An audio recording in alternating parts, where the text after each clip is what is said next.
Hello students, science world के YouTube channel पर आप सभी का स्वागत है। बच्चों, इस चैनल पे हमने क्या कर रखा था, नीट 2026 के लिए सीरीज़ को स्टार्ट कर रखा था, एनसीईआरटी सीरीज़। उस सीरीज़ में बच्चों हमने ह्यूमन फिजियोलॉजी को देखा। ह्यूमन फिजियोलॉजी में बच्चों हमने कुछ चैप्टर देख लिए हैं। अब जो हमारा चैप्टर चल रहा है वो चल रहा है बच्चों chapter number 18, neural control and coordination. उस चैप्टर की 2-3 क्लासेस हमारी प्रीवियस हो गई है। आज का जो क्लास रहेगा बच्चों, उसमें हम क्या पढ़ेंगे, हम पढ़ेंगे ट्रांसमिशन ऑफ इम्पल्स की। हमारे जो न्यूरॉन है उसके अंदर हमने देख लिया कि न्यूरॉन जो है, हमने देखा था क्या देखा था, जो ये न्यूरॉन है ये मैंने बनाया। इसके से क्या होता है बच्चों, कोई भी सिग्नल आता है तो वो कौन रिसीव करता है, वो रिसीव करता है डेंड्राइट्स। कौन रिसीव करता है बच्चों, डेंड्राइट रिसीव करता है। डेंड्राइट से वो सिग्नल किसके पास जाएगा बच्चों, सेल बॉडी के पास में जाएगा, साइटोन के पास में जाएगा। सेल बॉडी से वो सिग्नल किसके पास में जाएगा बच्चों, एक्सोन के पास में जाएगा। फिर एक्सोन से क्या होगा बच्चों, वो सिग्नल किसके पास में जाएगा, हो सकता है दूसरे न्यूरॉन के पास में जाए, हो सकता है दूसरी मसल के पास में जाए, हो सकता है किसी ग्लैंड के पास में जाए। तो बच्चों एक न्यूरॉन के अंदर क्या होता है, इम्पल्स का कंडक्शन होता है। हमने जो टॉपिक देखा था कल, वही देखा था इम्पल्स का जनरेशन और कंडक्शन, कि एक न्यूरॉन के अंदर हमने इम्पल्स को जनरेट कैसे किया सबसे पहले, फिर हमने उसका कंडक्शन कैसे किया एक न्यूरॉन के अंदर। अब हमारा टॉपिक रहेगा बच्चों कि अब इस जो हमने इस इम्पल्स को क्या कर दिया, कंडक्शन कर दिया, एकदम एक्सोन के टर्मिनल वाले पार्ट पे हमारा इम्पल्स आ गया। अब इस इम्पल्स को बच्चों हमें दूसरे मसल में भेजना है, दूसरे न्यूरॉन में भेजना है। उसमें हम कैसे भेजेंगे, वो आज का टॉपिक रहेगा बच्चों हमारा, कि हम दूसरे न्यूरॉन के अंदर, एक न्यूरॉन से दूसरे न्यूरॉन के अंदर इम्पल्स का ट्रांसफर कैसे करेंगे। तो ट्रांसमिशन हमने अपना कि हमें ट्रांसफर कैसे करना है। एक न्यूरॉन के अंदर कैसे कंडक्शन होता है हमने देख लिया, एक न्यूरॉन के अंदर कैसे जनरेशन होता है हमने देख लिया। अब हमें क्या करना है, हमारा जो इम्पल्स है वो एकदम एंडिंग पॉइंट पे आ गया, एक्सोन के टर्मिनल पे आ गया। अब इस टर्मिनल से बच्चों हमें आगे दूसरे न्यूरॉन में क्या करना है बच्चों, इस इम्पल्स को ट्रांसफर करना है। आई होप आपको आज का टॉपिक समझ में आएगा कि हम क्या पढ़ने वाले हैं। फटाफट से मैं कल की क्लास को थोड़ा सा रिवाइज करूंगी कि हमने कल कैसे जनरेशन किया था, कल कैसे कंडक्शन किया था। आज हम फिर बच्चों देखेंगे ट्रांसफर कैसे होता है। ओके मैम, स्टार्ट करें।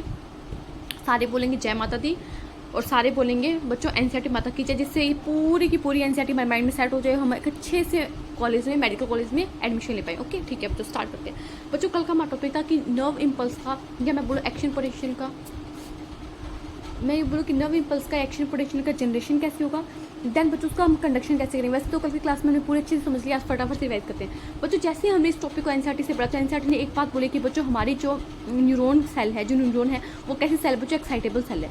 तो मैम एक्साइटेबल का मतलब क्या होता है, हमने पढ़ा था हमारी मसल सेल भी एक्साइटेबल सेल है। तो बच्चों हमारा जो न्यूरॉन है वो एक एक्साइटेबल सेल है। एक्साइटेबल सेल है मतलब बच्चों जो मेरा न्यूरॉन है उसकी जो मेम्ब्रेन होती है वो अंदर से तो कैसी चार्ज होती है बच्चों, नेगेटिव चार्ज होती है, और उस मेम्ब्रेन के बाहर कैसा चार्ज होता है बच्चों, पॉजिटिव चार्ज होता है।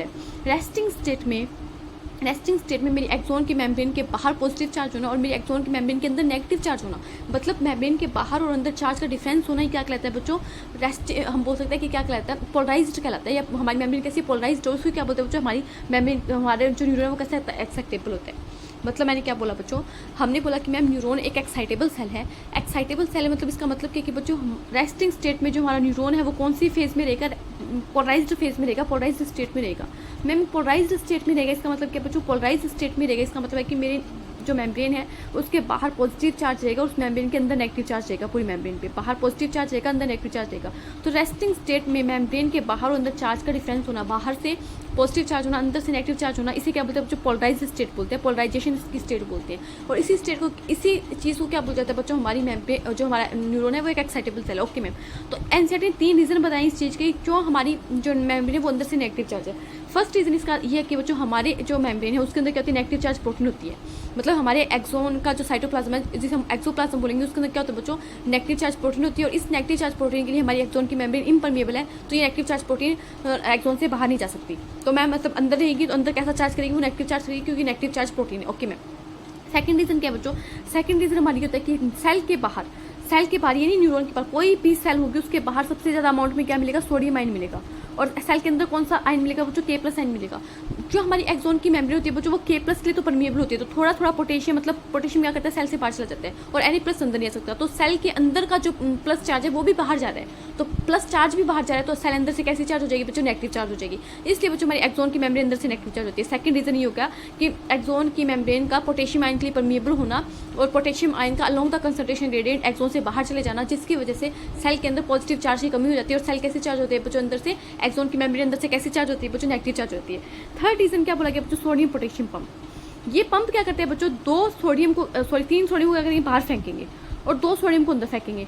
तो मतलब आप 2 पोटेशियम को अंदर फेंक रहे हो, 3 सोडियम को बाहर फेंक रहे हो, मतलब 3 तो पॉजिटिव, 3 बाहर तो 3 पॉजिटिव जा रहे हैं, अंदर 2 पॉजिटिव आ रही है। तो कंपैरेटिवली 3 पॉजिटिव के कंपेयर में तो 2 पॉजिटिव कम है ना, तो बाहर प्लस ज़्यादा बढ़ेगा, समझ में आ रही है बात? कंपेयर करेंगे तो 3 पॉजिटिव ज़्यादा है, बाहर 3 पॉजिटिव अंदर 2 पॉजिटिव है, तो बाहर का पॉजिटिव चार्ज ज़्यादा होगा कंपेयर अंदर के पॉजिटिव चार्ज से। तो इसलिए क्या होता है बच्चों, इन 3 रीजन की वजह से हमारी जो मेम्ब्रेन है वो अंदर से कैसे चार्ज होती है बच्चों, नेगेटिव चार्ज हो जाती है। ठीक है मैम। और ये जो चार्ज का डिफरेंस है, जो पोटेंशियल जनरेट हुआ है बाहर और अंदर पॉजिटिव और नेगेटिव की वजह से, इसे बोलते हैं बच्चों रेस्टिंग पोटेंशियल। इसका वैल्यू कितना होता है, -70 मिलीवोल्ट, या कैंसेटी में दिया नहीं, आप इसको मार्क करो, कितना होता है बच्चों, -70 मिलीवोल्ट होता है। Okay ma'am.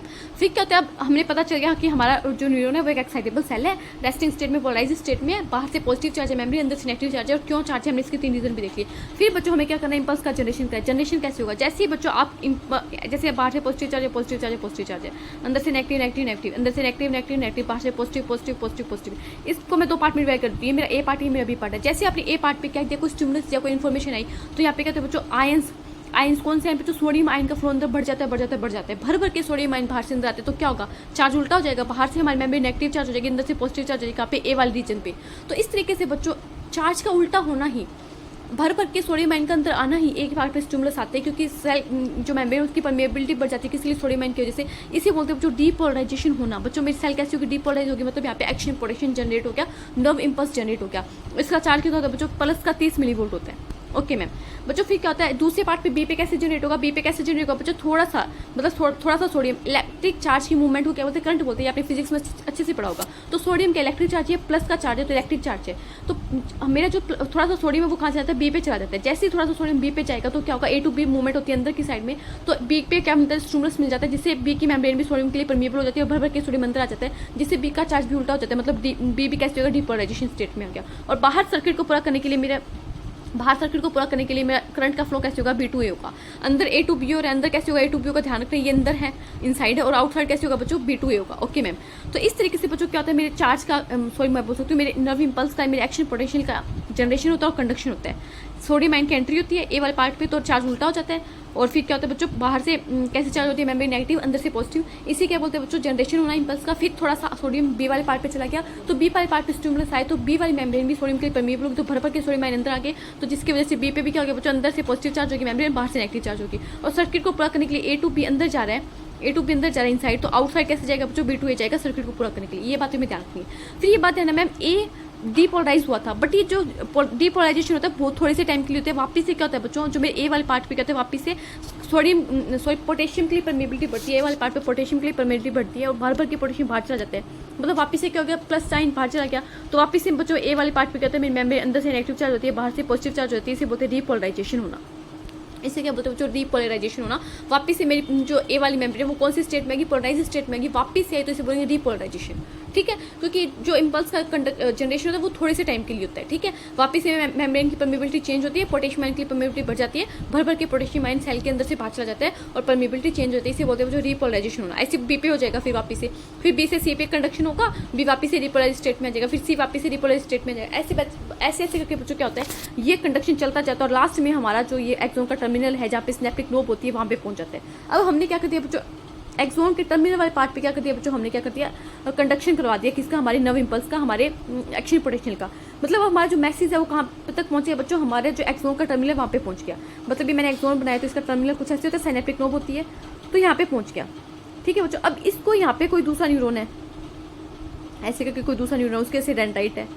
अब मैं यहाँ से इंपल्स को मुझे दूसरे न्यूरॉन तक पहुंचाना है, ट्रांसफर करना है, एक न्यूरॉन से दूसरे न्यूरॉन पर इंपल्स का ट्रांसफर करना है, इसे क्या बोलते हैं बच्चों, ट्रांसमिशन ऑफ नर्व इंपल्स बोलते हैं। तो ये देखेंगे कैसे होते हैं। ठीक है, आज हमें ये टॉपिक पढ़ना। ओके मैम, तो मतलब आपका कल का रिवाइज हो गया और आज का टॉपिक हमें समझ में आ गया, पढ़ना क्या, तो फटाफट से रिवाइज स्टार्ट करते हैं क्लास को। देखो क्या लिखा हुआ है, in nerve impulse is transmitted from one neuron to another through junction called synapse. एक जो मतलब नर्व इंपल्स है उसका एक न्यूरॉन से दूसरे न्यूरॉन पे ट्रांसफर होना किसकी वजह से होता है बच्चों, कहाँ पे होता है, जंक्शन कॉल्ड साइनेप्स। किसकी हेल्प से होता है बच्चों, साइनेप्स की हेल्प से होता है। साइनेप्स क्या होता है बच्चों, समझो, देखो ये है बच्चों मेरा एक न्यूरॉन, ये है बच्चों क्या न्यूरॉन, और ये न्यूरॉन की क्या बच्चों, साइनेप्टिक नोब वाली एक्सोन टर्मिनल आ गया, आगे ऐसे न्यूरॉन होगा, तो ये क्या बच्चों फर्स्ट न्यूरॉन है मेरा, और ये क्या बच्चों एक्सोन टर्मिनल है। पूरा नहीं बना रही हूँ, हाफ बना रही हूँ, आप समझो इसको। ठीक है बच्चों, ये है बच्चों मेरा दूसरा न्यूरॉन को, यहाँ पे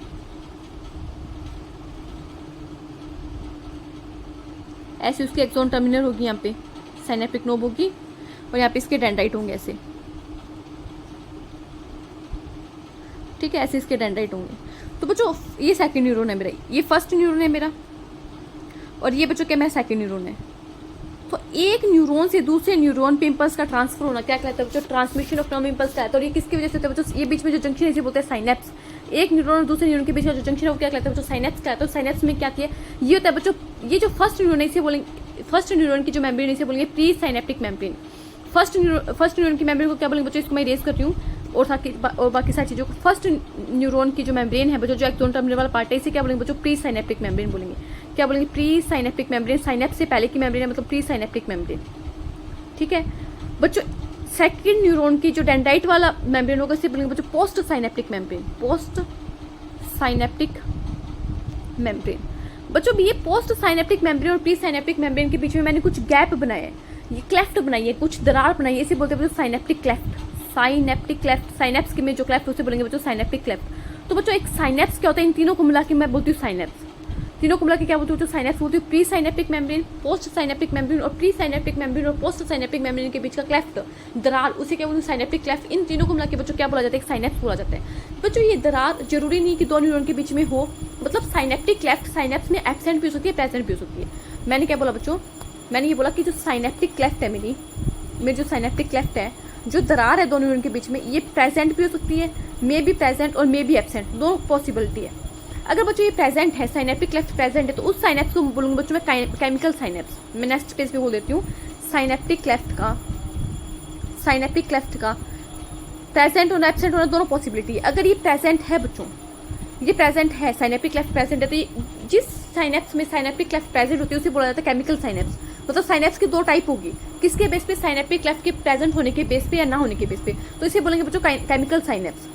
केमिकल साइनेप्स में क्या आ जाएगा? साइनेप्टिक क्लेफ्ट प्रेजेंट होगी। अगर ये एब्सेंट है, साइनेप्टिक क्लेफ्ट एब्सेंट है, तो इसे बोलेंगे इलेक्ट्रिकल साइनेप्स। क्या बोलेंगे बच्चों? इलेक्ट्रिकल साइनेप्स बोलेंगे। तो अगर मैं ये बोलूं कि जो मेरा केमिकल साइनेप्स है, केमिकल साइनेप्स इसमें क्या क्या आएगा बच्चों? केमिकल साइनेप्स में क्या आएगा मैम? प्री साइनेप्टिक मेम्ब्रेन आएगी, प्री साइनेप्टिक मेम्ब्रेन आएगी मैम। मेरी साइनेप्टिक क्लेफ्ट आएगी, साइनेप्टिक क्लेफ्ट आएगी मैम। और बच्चों मेरी क्या आएगी? पोस्ट साइनेप्टिक मेम्ब्रेन आएगी, पोस्ट साइनेप्टिक मेम्ब्रेन आएगी। तो ये तीनों चीजें मिलकर बच्चों क्या बनाएगा? मेरा केमिकल साइनेप्स बनाएगा, pre synaptic membrane, synaptic cleft और पोस्ट साइनेप्टिक मेम्ब्रेन। वहीं पे बच्चों जब मैंने पूछा कि इलेक्ट्रिकल साइनेप्स में क्या आएगा, तो आपका आंसर आ सकता है इलेक्ट्रिकल साइनेप्स। आप खुद से बता सकते हो बच्चों, क्या आप बता सकते हो कि मैम इसमें प्री साइनेप्टिक मेम्ब्रेन आएगी, प्री साइनेप्टिक मेम्ब्रेन आएगी, और मैम इसमें पोस्ट साइनेप्टिक मेम्ब्रेन आएगी। इसमें जो स्नैप्टिक क्लेफ्ट है वो एब्सेंट होगा, क्योंकि स्नैप्टिक क्लेफ्ट के प्रेजेंट और एब्सेंट होने के बेस पे तो हमने केमिकल साइनेप्स और इलेक्ट्रिकल साइनेप्स बोला है। केमिकल साइनेप्स में स्नैप्टिक क्लेफ्ट प्रेजेंट है, वहीं पे इलेक्ट्रिकल साइनेप्स में स्नैप्टिक क्लेफ्ट एब्सेंट है। तो पोस्ट साइनेप्टिक मेम्ब्रेन और प्री साइनेप्टिक मेम्ब्रेन मिलकर बच्चों क्या बनाएगा? मेरा इलेक्ट्रिकल साइनेप्स बनाएगा। आई होप आपको समझ में आएगा। तो ये दो टाइप के साइनेप्स मुझे देखने को मिलते हैं। Okay ma'am. फिर बच्चों आपको एक बात ध्यान रखनी है कि क्या कि बच्चों जो मैं आपको पहले पढ़ा देती हूँ एनसीईआरटी। अब आप मुझे ये बताओ कि एक बात, एक ये है बच्चों प्री साइनेप्टिक मेम्ब्रेन, एक्सोन के टर्मिनल की मेम्ब्रेन है प्री साइनेप्टिक मेम्ब्रेन। यहाँ पे दूसरा कोई एक्सोन है, ठीक है, कोई दूसरा एक्सोन है, उसकी डेंड्राइट्स होगी। तो आप मुझे एक बात बताओ, जब इनके बीच में साइनेप्टिक क्लेफ्ट प्रेजेंट है तो यहाँ पे इलेक्ट्रॉन का इम्पल्स का कंडक्शन होगा, ट्रांसमिशन होगा, वो फास्ट होगा या स्लो होगा? जब दो चीज़ों के बीच में गैप है तो वहाँ पे चीज़ों को जाने में, ट्रांसफर करने में टाइम कम लगेगा, ज़्यादा लगेगा? तो मैम यहाँ पे फास्ट नहीं होगा मैम, यहाँ पे कैसे होगा? स्लो होगा। और मैंने बोला कि जो मेरा इलेक्ट्रिकल साइनेप्स है उसमें pre synaptic membrane, post synaptic membrane बच्चों होते एकदम पास में है। तो यहाँ पे बच्चों मेरे इम्पल्स का जो ट्रांसमिशन है वो कैसे होगा बच्चों? फास्ट होगा। क्या ये बात आप खुद से समझ पा रहे हो? इतनी तो आपको पता ही है बच्चों कि आपको एक तो आपके एक कमरे से निकल के दूसरे कमरे में जाना है घर के अंदर ही, तो आपको कम टाइम लगेगा। वहीं पे आपको एक कमरे अपने घर से निकल के अपने फ्रेंड के घर पे जाना है या फिर सामने वाले पड़ोस के घर पे जाना है, तो आपको ज़्यादा टाइम लगेगा। समझ में आ रही है बात? तो इलेक्ट्रिकल साइनेप्स में बच्चों साइनेप्टिक क्लेफ्ट है नहीं, दरार है नहीं बीच में, तो कम टाइम लगेगा, इसमें जो ट्रांसमिशन है वो फास्ट होगा। और केमिकल साइनेप्स में बच्चों बीच में दरार है, साइनेप्टिक क्लेफ्ट है, जिसमें बच्चों ज़्यादा टाइम लगेगा, और ये कैसे होगा बच्चों? स्लो होगा। ये दो बातें आपको ध्यान रखनी है। ये पूछा जाता है क्वेश्चन, ही PYQ है कि इलेक्ट्रिकल साइनेप्स में इम्पल्स का ट्रांसमिशन फास्ट होता है या केमिकल साइनेप्स में होता है? तो बच्चों इलेक्ट्रिकल साइनेप्स में साइनेप्टिक क्लेफ्ट नहीं है, बीच में दरार ही नहीं है, तो टाइम कम लगेगा। इसमें इम्पल्स का जो ट्रांसमिशन है वो कैसे होता है बच्चों? फास्ट होता है। ठीक है बच्चों, अब मैं पढ़ा देती हूँ आपको एनसीईआरटी, जिससे आपको समझ में आ जाएगा।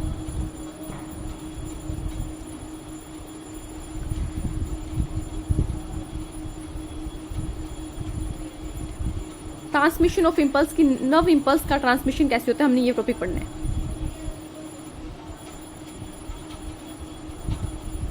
ठीक ठीक है, अब देखो क्या लिखा हुआ है, in nerve impulse is transmitted from one neuron to another through junction called synapse. एक न्यूरॉन और दूसरे न्यूरॉन के बीच का जो जंक्शन है उसे क्या कहते हैं बच्चों, साइनेप्स कहते हैं। वहीं पे रिकॉल करो, एक न्यूरॉन और एक मसल के बीच का जंक्शन क्या कहते हैं बच्चों, न्यूरोमस्कुलर जंक्शन कहलाता है, इसे मोटर एंड प्लेट बोलते हैं। ओके मैम, आगे क्या लिखा हुआ है, a synapse is formed by the membrane of a pre synaptic neuron and post synaptic neuron which may or may not be separated by a gap called synaptic cleft. Pre synaptic membrane आएगी, post synaptic membrane आएगी synapse में, और जो synaptic cleft है वो मे or may not present हो भी सकती है और नहीं भी हो सकती। प्रेजेंट है तो बच्चों वो केमिकल साइनेप्स है, एब्सेंट है तो बच्चों वो इलेक्ट्रिकल साइनेप्स है। There are two types of synapse, दो टाइप के साइनेप्स है, नेमली इलेक्ट्रिकल साइनेप्स और केमिकल साइनेप्स। दो टाइप के साइनेप्स है, इलेक्ट्रिकल और chemical. Okay ma'am, at electrical synapse the membrane of pre and post synaptic neurons in very close proximity, बहुत पास पास में होती है बच्चों, इनके बीच में synaptic cleft absent होती है। electric current can flow directly one neuron to another neuron across this synapse, एक न्यूरॉन से दूसरे न्यूरॉन, बच्चों यहाँ पे फर्स्ट न्यूरॉन की क्या ये एक्सोन वाला टर्मिनल आ गया, यहाँ पे बच्चों ये दूसरे न्यूरॉन की क्या गई डेंड्राइट वाला, तो इनके बीच में इतना कम गैप होता है बच्चों कि एक न्यूरॉन से इम्पल्स का ट्रांसमिशन दूसरे न्यूरॉन में एक इलेक्ट्रिक करंट की तरह हो जाता है। मान लो जैसे दो तारों को आपस में आपने जोड़ दिया हो, एक तार से दूसरे तार में करंट कितनी जल्दी से फ्लो होता है, उसी तरीके से बच्चों एक न्यूरॉन से दूसरे न्यूरॉन के अंदर डायरेक्ट सोडियम चला जाता है। यहाँ पे कहते हैं गैप जंक्शन होते हैं, डायरेक्ट सोडियम की एंट्री होती है, हमें पता है सोडियम की एंट्री होने से मेम्ब्रेन की परमिबिलिटी बदलेगी और डीपोलाइज हो जाएगी मेम्ब्रेन। यहाँ पे क्या होता है, कोई न्यूरो ट्रांसमीटर नहीं चाहिए, यहाँ पे क्या होता है बहुत फास्ट कंडक्शन होता है किसका बच्चों, हमारे नर्व इम्पल्स का। तो यही बात एनसीईआरटी ने लिखी है कि प्रॉक्सिमिटी इतनी पास में होती है प्री साइनेप्टिक मेम्ब्रेन की, पोस्ट साइनेप्टिक मेम्ब्रेन की इतनी पास पास में होती है कि इम्पल्स का कंडक्शन, इम्पल्स का जो ट्रांसमिशन है वो क्या होता है बहुत फास्ट होता है। देखो क्या लिखा हुआ है, मैं वापस से आपको लाइन पढ़ के सुना देती हूँ। क्या लिखा हुआ है, इलेक्ट्रिकल करंट, यहाँ पे नहीं लिखा हुआ, देखो at electrical synapse the membrane of pre and post synaptic neuron in very close proximity. Electrical synapse में प्री मेम्ब्रेन और पोस्ट साइनेप्टिक मेम्ब्रेन की प्रोक्सिमिटी बहुत पास में है। Electrical current can flow directly from one neuron to another neuron across the synapse. एक neuron से दूसरे न्यूरॉन में इलेक्ट्रिकल करंट, क्योंकि क्या होगा Na+ जाएगा तो चार्ज पार्टिकल की मूवमेंट होती है, और चार्ज पार्टिकल की मूवमेंट हुई, आपने फिजिक्स में पढ़ा हो, क्या बोलते हैं करंट बोलते हैं। तो एक न्यूरॉन से दूसरे न्यूरॉन में जो इलेक्ट्रिकल करंट है वो क्या करता है बहुत फास्ट फ्लो कर जाता है एक न्यूरॉन से दूसरे न्यूरॉन के बीच में। Transmission of an impulse across electrical synapse is very similar to impulse conduction along a single axon. जैसे एक एक्सोन के अंदर हमने देखा था यहाँ पे ए से बी में कैसे जा रहा था, सोडियम चला जा रहा था थोड़ा सा, वैसे ही बच्चों क्या होता है एक न्यूरॉन के अंदर जैसे हमने कंडक्शन किया है नर्व इम्पल्स का, वैसा ही होता है बच्चों इलेक्ट्रिकल साइनेप्स, दो न्यूरॉन के बीच में कंडक्शन करना। मतलब इतने पास पास में कि पता ही नहीं चलता कि हम एक एक्सोन के अंदर कंडक्शन करवा रहे हैं, उसका एक दूसरे न्यूरॉन के अंदर हम ट्रांसफर कर रहे हैं किसी नर्व इम्पल्स को। तो एनसीईआरटी ने बात लिख के दी है कि हमें कि एक मतलब इलेक्ट्रिकल साइनेप्स से इलेक्ट्रिकल करंट का फ्लो होना, नर्व इम्पल्स का फ्लो होना, इन नर्व इम्पल्स का ट्रांसफर होना वैसे ही है बच्चों जैसे हम एक एक्सोन के अंदर क्या कर रहे थे बच्चों, हमारे इम्पल्स को कंडक्ट करवा रहे थे। Okay ma'am, impulse transmission across an electrical synapse is very faster than that across a chemical synapse। ये बोला बच्चों अगर साइनेप्टिक क्लेफ्ट नहीं, दरार नहीं, टाइम कम लगेगा ना बच्चों, ये बात तो समझ में खुद से भी आ रही है, ये तो हम समझ पा रहे हैं। ओके, और electrical synapse are rare in our system, but हमारे सिस्टम में इलेक्ट्रिकल साइनेप्स क्या बच्चों रेयर है बच्चों, हमारे सिस्टम में ज़्यादा केमिकल साइनेप्स ही देखने को मिलते हैं। तो क्या इस पैराग्राफ में से कोई भी क्वेश्चन एग्जाम में बनाए तो आप करने के लिए कैपेबल हो, और इसे PYQ पूछा जा सकता है, पूछा जा चुका है। इससे ये पूछा गया था कि इलेक्ट्रिकल साइनेप्स फास्ट होता है या केमिकल साइनेप्स फास्ट होता है, तो मैं ध्यान रखना इलेक्ट्रिकल साइनेप्स तो बहुत फास्ट होता है, ये बात एनसीईआरटी ने लिख के दी है। ठीक है, अब बच्चे पढ़ते हैं हम केमिकल साइनेप्स को। यहाँ पे हमारा इलेक्ट्रिकल साइनेप्स होता है खत्म, अब हम पढ़ेंगे केमिकल साइनेप्स को। केमिकल साइनेप्स में कैसे होगा बच्चों, देखो मैं आपको नेक्स्ट पेज पे समझा देती हूँ थोड़ा सा। बच्चों हम पढ़ना केमिकल साइनेप्स। इलेक्ट्रिकल साइनेप्स तो हमने देख लिया, मतलब इलेक्ट्रिकल साइनेप्स में तो कंडक्शन वैसी हो रही है जैसे सॉरी इम्पल्स का ट्रांसमिशन वैसे ही होता है जैसे बच्चों एक एक्सोन के अंदर होता है, ये बात एनसीईआरटी ने भी लिख के दी, और ये फास्ट होता है बहुत ही। ऐसे लगता है जैसे एक एक्सोन के अंदर जैसे इम्पल्स कंडक्ट कर रहा था, वैसे ही बच्चों दो न्यूरॉन के बीच में क्या होता है इम्पल्स का ट्रांसफर होता है, इलेक्ट्रिक करंट फ्लो कर जाता है एक न्यूरॉन से दूसरे न्यूरॉन के बीच में, बहुत कम टाइम लगता है, बहुत फास्ट होता है। वहीं पर बच्चों केमिकल साइनेप्स में क्या होगा, केमिकल साइनेप्स में तो पहले ये बताओ सिनेप्टिक क्लेफ्ट प्रेजेंट होगी, एब्सेंट होगी बच्चों, सिनेप्टिक क्लेफ्ट प्रेजेंट होगी। प्रेजेंट होगी कैसे होगी बच्चों, हम डायग्राम बनाते हैं। ये डायग्राम आपका एनसीईआरटी में दिया हुआ है केमिकल साइनेप्स का। बच्चों ये बनाया मैंने एक एक्सोन का टर्मिनल, बच्चों ये एक्सोन टर्मिनल, ये फर्स्ट न्यूरॉन है मेरा, एक्सोन टर्मिनल हो गया ये, और ये होगी बच्चों साइनेप्टिक नोब, साइनेप्टिक नोब होगी, और ये फर्स्ट न्यूरॉन साइनेप्टिक नोब में क्या होगी बच्चों, साइनेप्टिक वेसिकल्स होगी। ये क्या होगी बच्चों, साइनेप्टिक वेसिकल्स, हमने पढ़ा था साइनेप्टिक वेसिकल होती है साइनेप्टिक नोब में। और इन साइनेप्टिक नोब में क्या भरा होगा बच्चों, न्यूरो ट्रांसमीटर भरा होगा, तो इनके अंदर क्या भरा होगा बच्चों, न्यूरो ट्रांसमीटर भरा हुआ है, न्यूरो ट्रांसमीटर भरा हुआ है। ठीक है मैम, और बच्चों फिर यहाँ पे कुछ साइनेप्टिक क्लेफ्ट होगा, और दूसरे न्यूरॉन का, ये दूसरा न्यूरॉन बनाया मैंने ऐसे करके, दूसरा यहाँ पे इसके डेंड्राइट होंगे, ये हो गया बच्चों मेरा दूसरा न्यूरॉन हो गया, सेकंड न्यूरॉन हो गया। और बच्चों क्या मैं इसको, इस मेम्ब्रेन को, साइनेप्टिक नोब की मेम्ब्रेन को क्या बोल सकती हूँ, प्री साइनेप्टिक मेम्ब्रेन बोल सकती हूँ? यस मैम आप बोल सकती हूँ, क्योंकि प्री साइनेप्टिक मेम्ब्रेन है, प्री साइनेप्टिक मेम्ब्रेन है बच्चों। और क्या बच्चों इसको मैं डेंड्राइट की मेम्ब्रेन को पोस्ट साइनेप्टिक मेम्ब्रेन बोल सकती हूँ? हाँ मैम बोल सकती हूँ। ये कैसी मेम्ब्रेन है बच्चों? Post synaptic membrane. और बीच में ये बच्चों क्या साइनेप्टिक क्लेफ्ट है, यहाँ पे साइनेप्टिक क्लेफ्ट है बच्चों। यहाँ पे क्या होता है, जैसे एक्सोन के टर्मिनल पे जैसे इंपल्स आया, जैसे एक्सोन के टर्मिनल पे इंपल्स आया, मैं इसको नेक्स्ट पेज पर मैं वहाँ पे नेमिंग नहीं करूँगी, आपको सिर्फ समझाऊंगी। देखो बच्चों ये है बच्चों मेरी साइनेप्टिक नोब, साइनेप्टिक नोब के अंदर साइनेप्टिक वेसिकल्स, उनके अंदर क्या बच्चों न्यूरोट्रांसमीटर प्रभाव। ये है बच्चों मेरा कोई एक्सोन, सॉरी डेंड्राइट, दूसरा न्यूरॉन है उसके ऐसे डेंड्राइट है बच्चों। जैसे ही यहाँ पे मेरा इंपल्स का कंडक्शन आता है, जैसे ही बच्चों मेरे साइनेप्टिक नोब के पास में इंपल्स पहुंचा, यहाँ से ऐसे करते हुए पहुंचा, तो मेरी बच्चों जो साइनेप्टिक वेसिकल्स है वो क्या कर जाती है बच्चों, यहाँ पे फ्यूज कर जाती है कुछ इस तरीके से, फ्यूज कर जाती है बच्चों कुछ इस तरीके से।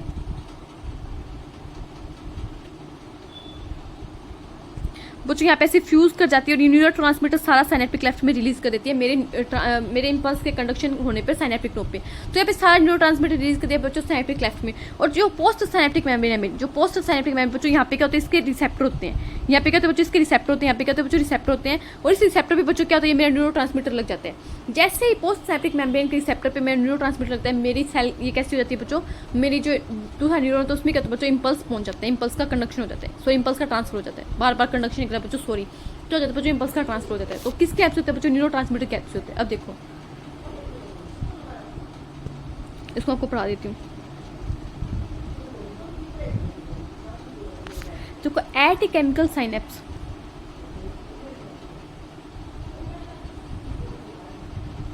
लिखो बच्चों, at a chemical synapse the membranes of the pre and post synaptic neurons are separated by fluid filled space called synaptic cleft. Fluid filled space होता है, इसे क्या बोलते हैं जो साइनेप्टिक क्लेफ्ट बोलते हैं। Do you know how are the pre synaptic neuron transmit an impulse electric potential across the synaptic cleft to the post synaptic neuron? क्या आप जानते हो कैसे होता है? अब ये बताएगा एनसीईआरटी खुद आंसर देगी। Chemicals called neurotransmitters are involve in the transmission of impulse at the synapsis.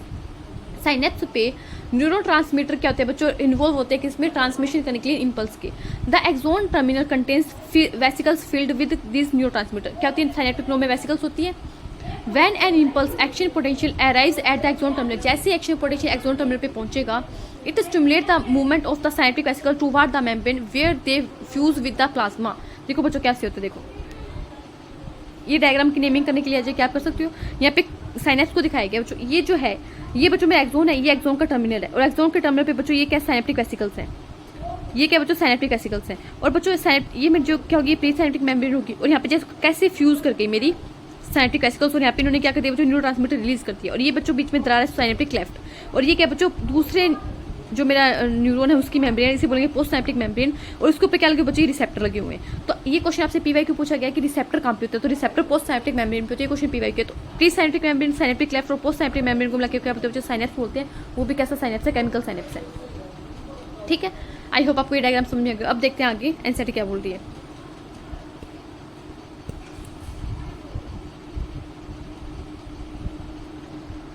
जो मेरे साइनेप्टिक वेसिकल्स है वो मेम्ब्रेन से फ्यूज कर जाती है और रिलीज कर करती है क्या बच्चों, न्यूरोट्रांसमीटर कहाँ पे, साइनेप्टिक क्लेफ्ट में। The release neurotransmitter bind to this specific receptor present on the post synaptic membrane. वो क्या करेंगे बच्चों, रिसेप्टर से बाइंड करेंगे मेरे न्यूरोट्रांसमीटर, वो भी कहाँ पे प्रेजेंट है, रिसेप्टर पोस्ट साइनेप्टिक मेम्ब्रेन पे। This binding opens ion channels allowing the entry of ions which can generate new potential in the post synaptic neuron। जैसे ही बच्चों क्या होगा, रिसेप्टर पे आके न्यूरोट्रांसमीटर लगेगा तो आयंस चैनल ओपन हो जाएंगे दूसरे न्यूरॉन में, और क्या हो जाएगा बच्चों, इंपल्स का जनरेशन हो जाएगा, न्यू पोटेंशियल का जनरेशन हो जाएगा। द न्यू पोटेंशियल डेवलप में बी आइदर एक्साइटरी और इनहिबिटरी। और ये जो पोटेंशियल है बच्चों कैसा हो सकता है, एक्साइटरी भी हो सकता है और इनहिबिटरी भी हो सकता है। हो सकता है दूसरे न्यूरॉन को एक्साइटेड करे, जैसे हमारे मसल को कॉन्टैक्ट करने के लिए एक्साइट किया गया था, हो सकता है इसे क्या करे, इनहिबिट करे। ठीक है, तो आज की क्लास को मैं यहीं पे खत्म करूंगी। मैं फटाफट से कंपाइल कर दी 2 मिनट में, और कल हम देखेंगे बच्चों हमारा सेंट्रल नर्वस सिस्टम ब्रेन को स्टार्ट करेंगे। आज की क्लास में मैं एक छोटा सा टॉपिक दिखा कि एक न्यूरॉन से दूसरे न्यूरॉन के अंदर बच्चों मेरे एक न्यूरॉन से दूसरे न्यूरॉन के अंदर मेरे इंपल्स का ट्रांसफर कैसे होगा, ट्रांसमिशन कैसे होगा। तो बच्चों 2 टाइप के साइनेप्स हमें देखने को मिल सकते हैं, इलेक्ट्रिकल और केमिकल। इलेक्ट्रिकल साइनेप्स में बच्चों साइनेप्टिक क्लेफ्ट एब्सेंट होती है, और यहाँ पे जो ट्रांसमिशन होता है वो तो फास्ट होता है। ऐसे लगता है जैसे एक एक्सोन के अंदर ही क्या हो रहा है बच्चों, जैसे एक एक्सोन के अंदर ही मेरे इंपल्स का कंडक्शन होता है, वैसे ही एक न्यूरॉन से दूसरे न्यूरॉन के अंदर बच्चों क्या होता है, मेरे इंपल्स का ट्रांसफर होता है, ठीक है। और यहाँ पे कोई भी साइनेप्टिक क्लेफ्ट नहीं होती, एब्सेंट होती है। इलेक्ट्रिक करंट डायरेक्ट एक न्यूरॉन से दूसरे न्यूरॉन में फ्लो कर जाता है। केमिकल साइनेप्स में क्या होता है, जो प्री साइनेप्टिक मेमोरी आएगी, पोस्ट साइनेप्टिक मेमोरी आएगी और साइनेप्टिक क्लेफ्ट आएगी, फ्लूइड फिल्ड साइनेप्टिक क्लेफ्ट होगी। जैसे एक्सोन टर्मिनल पे मेरा इंपल्स पहुंचेगा तो मेरी साइनेप्टिक वेसिकल्स क्या कर जाएगी, मेरे एक्सोन टर्मिनल की मेम्ब्रेन से फ्यूज कर जाएगी, न्यूरो ट्रांसमीटर को साइनेप्टिक क्लेफ्ट में रिलीज कर देगी। वो neuro transmitter post synaptic membrane पर जो रिसेप्टर उनसे बंध जाएंगे और दूसरे न्यूरॉन के अंदर जो आयन चैनल ओपन हो जाएंगे, वहाँ पे नया पोटेंशियल जनरेट हो जाएगा। और इसमें क्या होता है, जो न्यूरो ट्रांसमीटर इन्वॉल्व होते हैं और रिसेप्टर पोस्ट साइनेप्टिक मेम्ब्रेन पे होते हैं, और वो जो पोटेंशियल जनरेट हुआ है वो एक्साइटेड भी हो सकता है, इनहिबिटरी भी हो सकता है। आपको डायग्राम दिया हुआ है। आई होप आज का लेक्चर आपको अच्छा लगा होगा। अच्छा लगे तो लाइक शेयर सब्सक्राइब करो। Thank you. हंसते रहो, मुस्कुराते रहो, पढ़ते रहो। Thank you.